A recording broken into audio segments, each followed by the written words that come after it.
Okay, we're gonna try this again. Hi, I'm Amanda. I'm the mom from Kicking It Unschool. Starting a video series answering some commonly asked questions. The most commonly asked question that I get on our blog is, what is unschooling? I've got some notes here, so I apologize. I'm going to be looking down and writing a lot instead of looking at the camera. But my definition of unschooling is the understanding that learning happens as a byproduct of living, of satisfying curiosities, of pursuing our passions, of setting goals and achieving goals. There's the phrase, you live and learn, and they go together. You really cannot live without learning something. There's just learning happening all around us all the time. And as unschoolers, we believe that this learning as a byproduct of living, by satisfying these curiosities and pursuing our passions and following our interests, that we're going to learn everything that we need to know in order to have a successful and a happy life. In general, society accepts this philosophy as being true in regards to infants and toddlers. We all see babies learning to crawl and walk and talk, and they just have this innate curiosity and this innate desire to learn and to do new things, and we trust that. We trust that they're going to learn to do these things. We don't have to actively teach them. We don't have to sit with our 1-year-old and say, in order to walk, you're going to have to balance your weight between your 2 feet. You're going to have to put 1 foot forward. You're going to need to shift your weight and then balance again. We don't have to do this. They have a goal. They want to go somewhere. They want to get there faster. They want to do things the way that you're doing, and they find a way to make it happen. They experiment with different things. They try and they fail and they try again. And we trust this. We trust that young children are naturally curious. They are always asking questions about the world around them.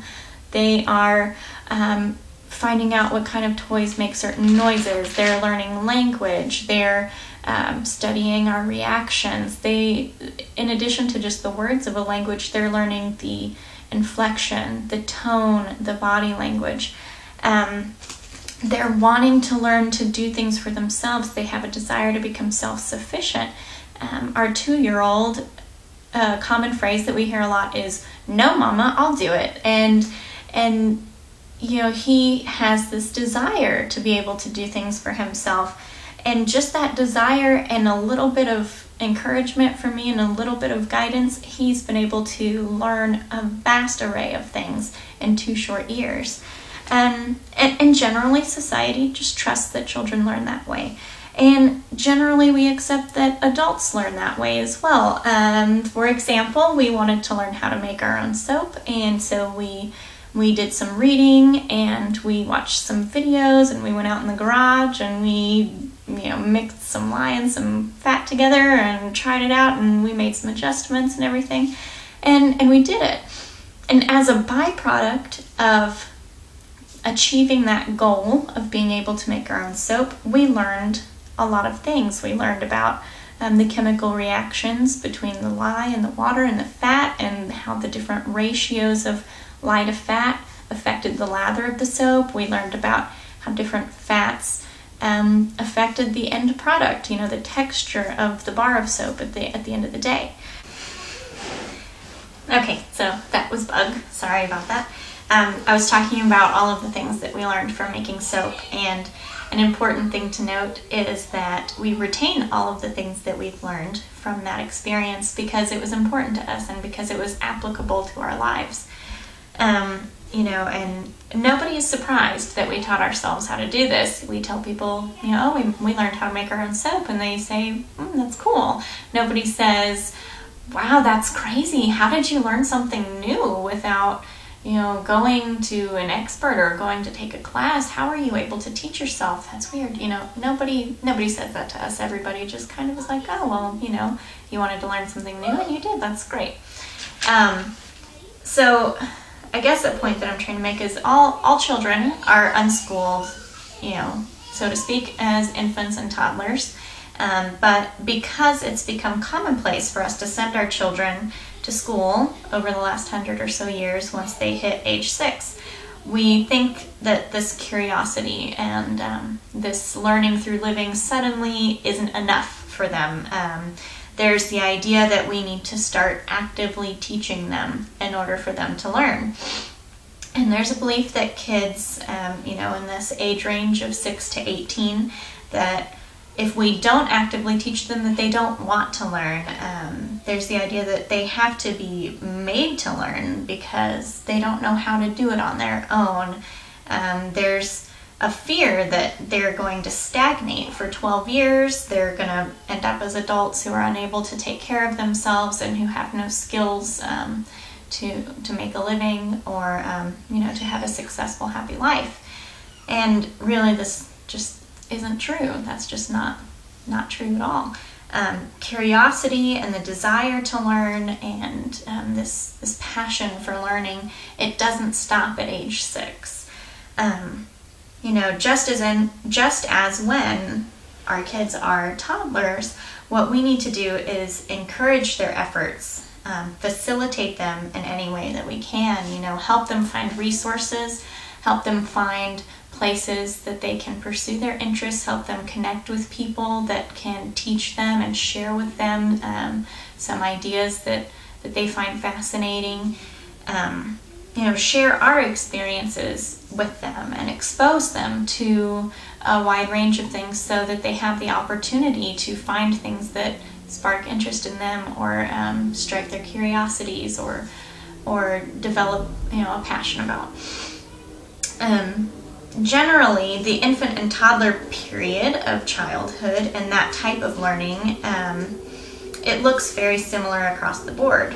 But when we don't send our kids to school, when they hit age 6, all of a sudden we sort of don't know what to expect because it's become normal in society for our kids to be sitting in a classroom to learn. And so when they're at home with us, we think, well, okay, what is this unschooling thing supposed to look like now? What is it supposed to look like at age 6, at age 10, at 12, 16? And the answer is that it looks different for every child. I know that that is a really frustrating and vague answer, and I understand that that's not something that most parents want to hear because you're looking for a framework to work with, you're looking for some examples. But there are really just too many factors to take into account to say what unschooling is going to look like for your child. And even between, with a family with multiple children, it's going to look different for each one of them. Everyone has their own personality strengths, their traits, their quirks, and everything that they bring to the table, their past experiences that they bring along with them. Everyone has a different learning style. Some people are visual, some are auditory, some are tactile. Some like to do things in their head. Everyone has a different preference of how they receive their information. And each child is going to have those preferences of whether they like to watch videos, read books, talk to other people that have done things before, watch it happening live, get in there with their hands and learn through trial and error. And also, every child has different interests. Your child could be interested in literature, cultures, geology, dance, art, weather, architecture, cooking, sculptures, animals, you name it, whatever it is, gaming or illusions, carpentry. There's just there's such a vast range of things that they could be interested in. And so we can see with all these variables, with their personalities, with their methods of learning, and with their interests, there's really an endless amount of possibilities of what unschooling could look like for your child. And so are the ways in which we see children acquire different skills. A common question that I see is, well, how do unschoolers learn math? Maybe a child will learn it from cooking if that's what they're interested in. There's the fractions and the measuring. Maybe they're going to learn it from building, from measuring, from angles, building crazy contraptions. maybe they're going to be an entrepreneur and they want to make some money, and so they're managing inventory. Maybe they are into gaming and they need to get a certain amount of points or whatever it is to level up. The point is that, you don't know what it's going to look like, but the skills are there. You just need to find a way to see it in a different light and from a different perspective, and find that there is so much learning going on when they're pursuing the things that they're interested in. And they're going to retain these skills because it has meaning and it has application to them. The last point that I want to make here is that there is so much in this world to learn. There's no way that any of us could ever learn all of it.